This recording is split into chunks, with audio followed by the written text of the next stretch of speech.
téléspectatrices et tous ceux qui sont sur les réseaux sociaux. Et ce matin, vous êtes en compagnie de Emmanuel Diama Aouja. Et nous allons vous entretenir sur le thème l'âme blessée, la guérison intérieure. Qu'est-ce que c'est que la relation d'aide? Merci beaucoup. Donc, avant tout, nous allons prier. Seigneur, notre Dieu, notre Père, nous te sommes infiniment reconnaissants pour la grâce que tu nous as faite ce matin d'être là de ta part pour parler avec ton peuple.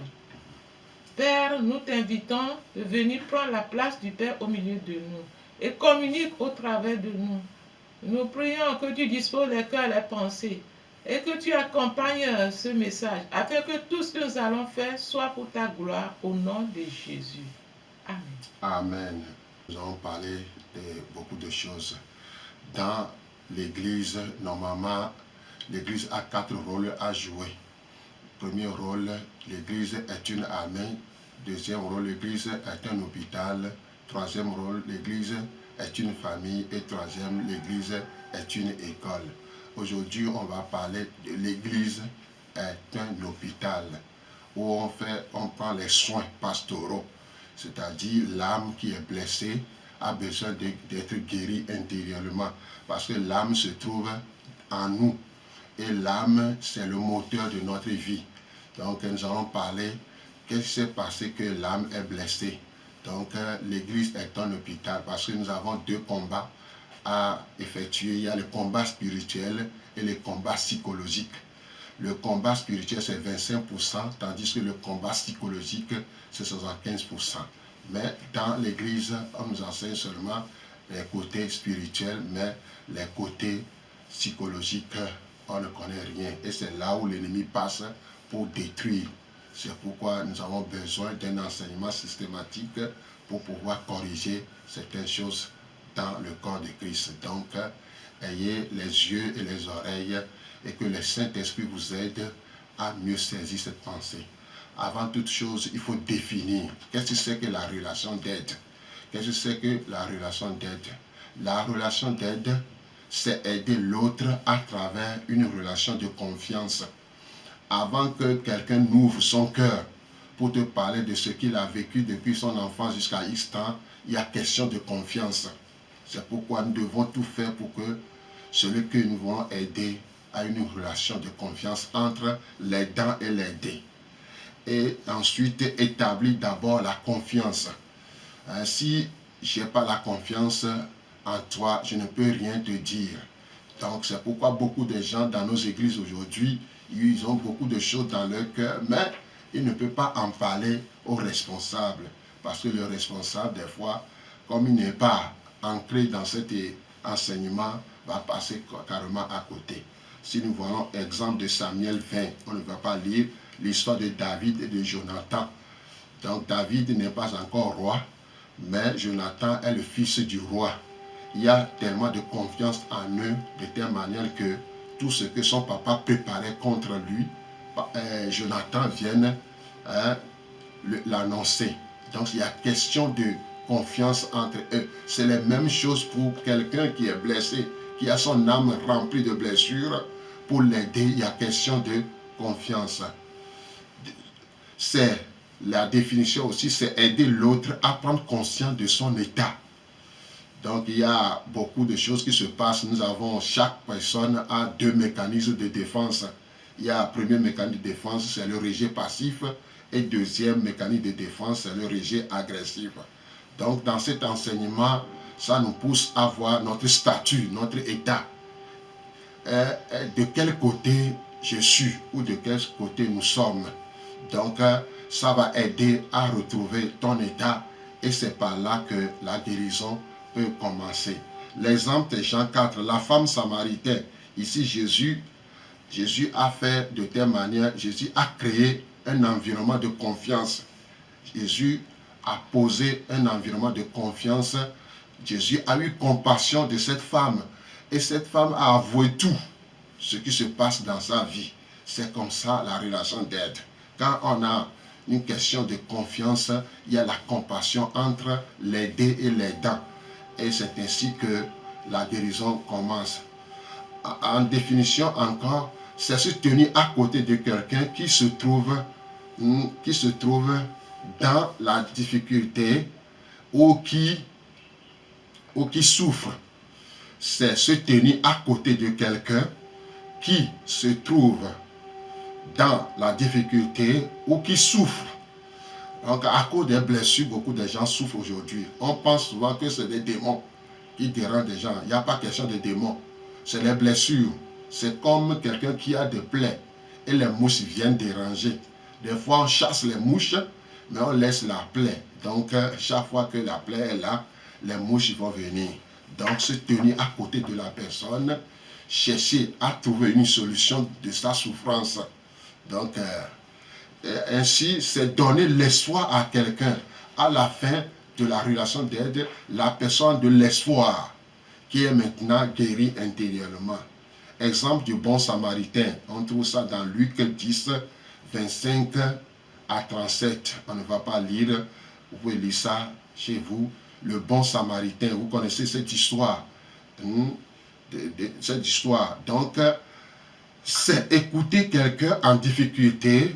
Écouter et là à donner la réponse. Beaucoup de gens ont des choses dans leur cœur emmagasinées tellement qu'ils cherchent quelqu'un à vomir ces choses-là. Il y a question de confiance. Ici, on écoute la personne qui se trouve en difficulté et on est là à répondre à ces questions. On doit l'écouter. On doit l'écouter. Un jour comme ça, nous avons raconté une fille. Il a raconté son histoire pendant 3 heures de temps. On est là à l'écouter. 3 heures de temps, on l'écoute. Elle a tout vomi. Et c'est là où elle a vu la guérison commencer. Il y a des gens qui ont emmagasiné. Les blessures sont devenues gangrènes. De telle manière que des fois, la personne ne sait pas qu'est-ce que ça se passe dans sa vie. Mais quand on s'approche de cette personne, elle commence à dire ce qui se trouve au juste dans ça. Parce que beaucoup de gens, les parents sont devenus des dictateurs, des gens sont traumatisés dans leur maison, d'autres sont devenus boy, bonnes, avec tout ce qu'ils ont entendu, tout ça là. Et ces gens viennent à l'église. Ils ont reçu Jésus-Christ comme sauveur et Seigneur, mais ça commence à les déranger. Les plaies sont là. À la fin, c'est l'étude de la personnalité. Tu rentres dans ta personnalité maintenant. D'autres sont déséquilibrés ou instables. Ils n'ont pas une vraie personnalité. Ils n'ont pas une vraie identité. Des gens, quand aujourd'hui on va parler des jeunes qui veulent copier des autres aujourd'hui, montrent que les blessures sont vraiment nombreuses. Donc, ils ont besoin de la guérison intérieure. Qu'est-ce qui se passe? Quelles sont les conséquences positives de la relation d'aide? Les relations d'aide ont des connaissances et ont des conséquences positives. Première conséquence positive, la personne retrouve sa guérison intérieure. Parce qu'il y a l'homme intérieur et l'homme extérieur. L'homme intérieur est l'âme, l'homme extérieur est le corps, la chair. Mais l'âme qui se trouve en nous est le moteur. Et ce moteur, c'est l'âme qui a besoin d'être guérie. Donc, la guérison intérieure, on a positivement la guérison intérieure, c'est la victoire sur toutes nos frustrations. Quand on est guéri, on a de la victoire sur toutes nos frustrations. Aujourd'hui, celui qui n'est pas guéri est frustré et la colère, la timidité, la honte sont les fruits des blessures que nous traînons jour et nuit. Mais quand on a la guérison intérieure, on a la victoire sur les propos, sur les gestes, on est victorieux et on sort indemne. De deux, quand on est guéri intérieurement, on retrouve le renouvellement de l'intérieur. On va lire Romains 12, 1, 2. Je vous exhorte donc, frères, par les compassions de Dieu, à offrir votre corps comme un sacrifice vivant, saint, agréable à Dieu, ce qui sera de votre part un culte raisonnable. Ne vous conformez pas au siècle présent, mais soyez transformés par le renouvellement de l'intelligence, afin que vous discerniez quelle est la volonté de Dieu, ce qui est bon, agréable et parfait. Dieu a créé en nous ce qu'on appelle aujourd'hui carte de mémoire. Hein? Ça dépasse Terra, ça dépasse tout ça là. C'est rempli. Hein? La mémoire est remplie de beaucoup de choses. C'est pourquoi des gens ont fait des années dans l'église. 20 ans, 10 ans, 20 ans, 30 ans dans l'église, mais ils n'arrivent pas à aimer. Ils n'arrivent pas à répondre à l'entente de Dieu. Mais quand on retrouve la guérison intérieure, notre intelligence est renouvelée. On est stable, on est équilibré. Mais si c'est le contraire, c'est un problème aujourd'hui. On voit les fruits de gauche à droite dans le corps de Christ aujourd'hui. De 3, restauration corps et âme. Une fois que l'âme est restaurée, le corps est équilibré. On peut te dire des bêtises, tu vas sourire. On peut t'insulter, il y a des noms qu'on t'a collés. Quand on l'appelle, tu deviens caterpillar sur la terre. Mais aujourd'hui, si tu es guéri, on peut appeler, tu ne seras plus caterpillar, mais tu seras une bonne personne qui répond maintenant à l'entente de la société. Et de 4, on retrouve la liberté et la délivrance. Des gens, on a prié pour des gens tellement que tous les démons sont partis, mais il reste toujours problème sur problème. Ils ont oublié que les plaies sont là, les mouches viennent pour déranger. Tant qu'on n'a pas pensé à ces plaies-là, les mouches viendront toujours. Les mouches sont qui? Ce sont les propos, des gestes. Des fois, c'est un geste qu'on envoie, par exemple, on fait comme ça. Ça veut dire que ta tête là, tu es un peu fou. Qu'est-ce qui va se passer? C'est des dégâts.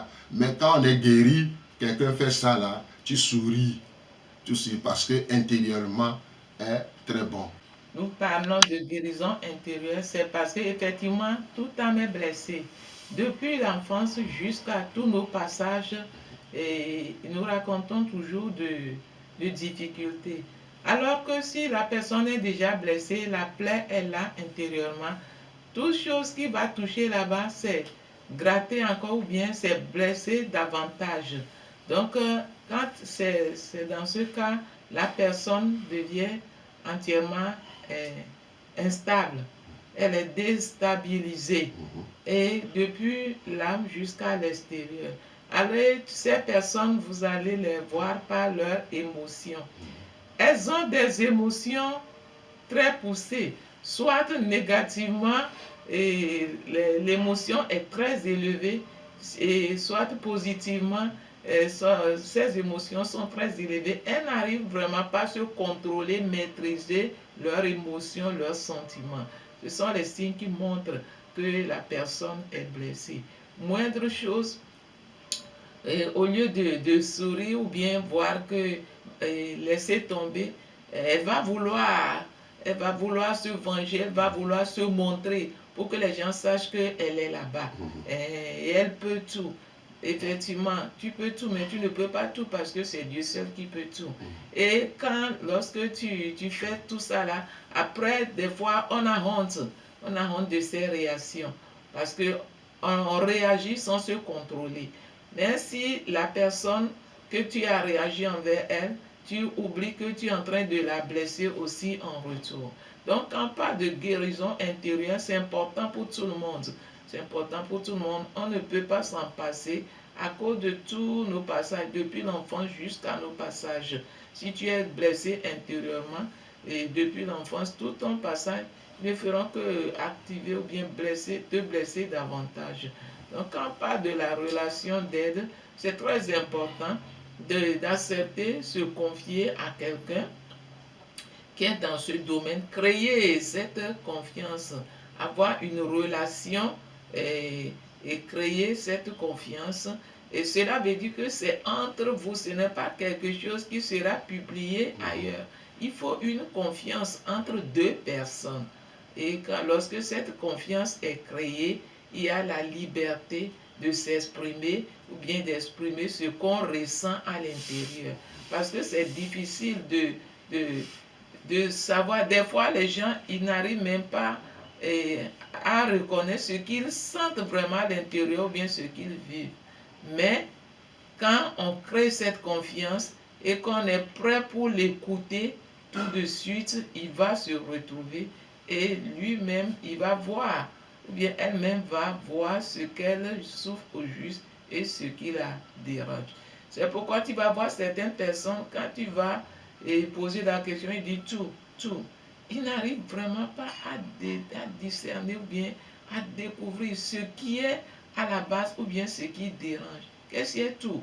Toi seul, tu ne peux pas avoir tout. Tu ne peux pas tout dire aussi. Mais lorsque la relation est créée, la confiance est établie et qu'on commence, oui, on va petit à petit et on arrive vraiment à toucher la racine du mal. Et lorsqu'on touche la racine du mal, c'est facile à aider et c'est facile aussi à passer à la guérison. Donc, la guérison intérieure est importante pour tout le monde. L'homme a trois entités. Cette entité, c'est le corps qui a une relation avec le monde. Il y a l'âme qui a une relation intérieure, et tandis que l'esprit a une relation verticale avec Dieu. Donc, chaque entité a une définition, mais aujourd'hui, ce que nous parlons, c'est l'âme. Nous voulons définir ce que c'est que l'âme. L'âme est la partie de l'homme qui est ou le rend conscient d'elle-même. L'âme, la définition de l'âme, c'est une partie de l'homme qui est ou le rend conscient de lui-même ou d'elle-même. C'est la connaissance personnelle. Donc, dans l'âme, il y a trois choses qui composent notre âme, qu'on appelle VIE. VIE, volonté, intelligence, émotion. Quand Dieu a créé l'homme, la Bible a dit que Dieu a soufflé dans ses narines et l'homme devient un être vivant. C'est l'âme. Donc l'âme est composée de volonté, intelligence et émotion. Dans la volonté, c'est là où on décide, c'est là où on fait choix.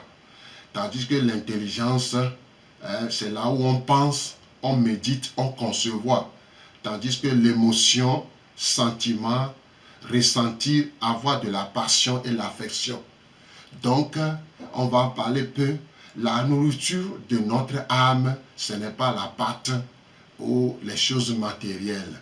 La nourriture de notre âme, c'est ça, on dit affection. Avoir de la passion et de l'affection. L'émotion, c'est une fenêtre ouverte au monde dans notre âme. Et c'est lui qui reçoit émotionnellement. C'est ça, c'est lui qui est la bouche pour manger ce que Dieu a préparé pour lui. Sa vraie nourriture, c'est l'amour inconditionnel de Dieu. La nourriture de notre âme, ce n'est pas la prière ni la parole de Dieu, c'est l'amour inconditionnel de Dieu. C'est l'affection. C'est notre capital affectif. Beaucoup de gens ont leur capital affectif vide. Pourquoi c'est vide? D'autres, c'est rempli. Pourquoi c'est rempli? Donc parce qu'il y a deux voies. Il y a capital affectif où l'amour inconditionnel est là et l'amour conditionnel. L'amour conditionnel, c'est ça qui amène que notre capital affectif est vide. Il n'y a rien. Les parents ont conditionné. Depuis le ventre déjà, il y a trois choses qui disent des bonnes choses à l'enfant, qui donnent un message spécial à l'enfant. Si ces trois choses sont vraiment en place, ça parle, ça amène l'enfant l'amour inconditionnel. Ces trois choses sont la bonne communication, la bonne nourriture et l'amour inconditionnel de Dieu. Les trois deviennent un message. Depuis le ventre de notre maman, déjà à 3 semaines de grossesse, l'enfant entend, ça bouge. Si les parents n'ont pas rempli les conditions, l'enfant est blessé dedans. Les blessures déjà commencent à l'intérieur. Les blessures ne commencent pas à l'intérieur, c'est à l'intérieur que ça commence. Si papa et maman n'ont rien qu'un grain d'amour, papa vide, maman vide, l'enfant qui va sortir, il sortira aussi vide. Et c'est là, depuis le ventre, que les blessures commencent à faire sortir parce que c'est l'âme qui se forme dans le ventre de la maman. Et c'est l'âme a besoin de cette essence. Et cette essence qui est l'amour inconditionnel de Dieu, que l'enfant a besoin coûte que coûte. Maman doit sentir que papa l'aime, et ainsi de suite. Mais s'il n'y a rien, si les trois conditions ne sont pas mises en place, l'enfant vient soit par des problèmes, ou soit par des rejets passifs ou rejets agressifs. C'est pourquoi l'essence, la nourriture de notre âme, la vraie nourriture, c'est l'amour. Quand on se sent aimé, on s'épanouit. Quand on se sent aimé, on évolue. Donc on va lire Éphésiens. Madame doit lire Éphésiens 3, 17. Éphésiens 3, 17. En sorte que Christ habite dans vos cœurs par la foi, afin qu'étant enraciné et fondé dans l'amour, par la foi, afin qu'étant enraciné et fondé dans l'amour. Toute personne qui est en Christ est enracinée, fondée dans l'amour. C'est quel amour? L'amour inconditionnel de Dieu, l'amour désintéressant, l'amour, je n'ai rien fait mais Dieu m'aime. Je n'ai rien donné mais Dieu m'aime. Je n'ai rien fait, mais Dieu continue toujours à m'aimer. Malgré que des fois je tombe dans le péché, Dieu ne me ramasse pas. Dieu m'aime toujours, me conseille. Et c'est ça que Dieu veut. C'est pourquoi la question, avez-vous été enraciné, fondé dans l'amour? Et par conséquence, sommes-nous épanouis dans notre personnalité? L'homme, c'est comme un arbre. Il y a la racine, il y a la terre, il y a les branches. Si vraiment nous avons reçu l'amour inconditionnel de Dieu, la bonne nourriture et la bonne communication, la sève qui entre dans les branches sont une bonne chose. Et ça produit de bons caractères et de bons comportements. Mais tandis que la racine reçoit les mauvaises choses, qu'est-ce qui se passe? On va lire Hébreux 12, 15. Hébreux 12, 15. Veillez à ce que nul ne se prive de la grâce de Dieu, à ce qu'aucune racine d'amertume poussant des rejetons ne produise du trouble et que plusieurs n'en soient infectés. Toute personne qui n'a pas reçu d'amour inconditionnel de Dieu, la bonne nourriture et la bonne communication, il se tombe de l'autre côté, c'est l'amertume. Depuis le ventre déjà, d'autres enfants, ils voient les choses, ils meurent. On dit, bon, il a fait fausse couche, parce que cet enfant ne veut pas revenir sur la terre. Il a vu que quand il sera sur la terre, il va souffrir. Donc, ce qui le pousse à se tuer intérieurement. Des fois, on donne la cause aux sorciers de gauche à droite. Des fois, il n'y a pas question de sorcier, il n'y a pas question de vaudou, parce que l'enfant a décidé de mourir dans le ventre parce que papa et maman ne s'entendent pas. Papa et maman s'en foutent. Papa s'en fout de sa femme. Ou des fois, il est là, mais il n'est pas là. Tant qu'il n'y a pas l'amour, tant qu'il n'y a pas l'entente, l'enfant peine. Et quand il sort, des fois, il sort, souvent je dis, il sort avec des problèmes, ou soit avec 2 pistolets. Il va mener sa famille, il va déranger. C'est ça qu'on voit aujourd'hui un peu partout. C'est ça qui pousse certains enfants à regagner les rues ou les marchés, tout ça là, devient voleur, fiefé, arnaque, tout ça là. C'est ça la solution, c'est ça le problème. La source n'est pas bonne. La source vraiment a problème. Tout enfant qui naît dans cette situation, il va devenir quoi? Nous sommes des professeurs au collège, nous voyons toutes ces choses jour et nuit dans nos classes. Il y a tous ces systèmes-là dans nos classes. D'autres sont chez leur papa, d'autres papas n'existent pas, maman n'existe pas, ils sont avec leur tante ou leur grand-maman, ainsi de suite. Ça crée beaucoup de choses. Et comme il vient de le dire, dès le ventre, l'enfant a besoin de recevoir cette nourriture. Et surtout encore à la naissance. Le premier jour déjà de la naissance de l'enfant, il a besoin de la nourriture, de cet amour. À la naissance, il a besoin de la présence de maman et papa. Et lorsqu'il est né, et qu'on commence par l'apprécier, le toucher, le dire de bonnes choses, vous voyez que cet enfant, il commence par être nourri et sa joie commence ce jour-là. Il commence par se bâtir, il commence par devenir une personne entière ce jour-là. Et souvent, quand nous voyons, lorsque l'enfant est né, on le montre à sa maman, la joie de sa maman, elle communique en même temps à l'enfant. Et lorsque le papa est là, qu'il apprécie, lui aussi, il a des choses à dire à l'enfant.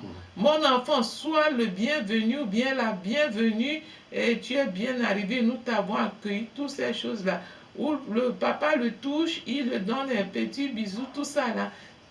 Ça réveille l'attention de l'enfant, ça réveille la paix, la joie dans le cœur de cet enfant.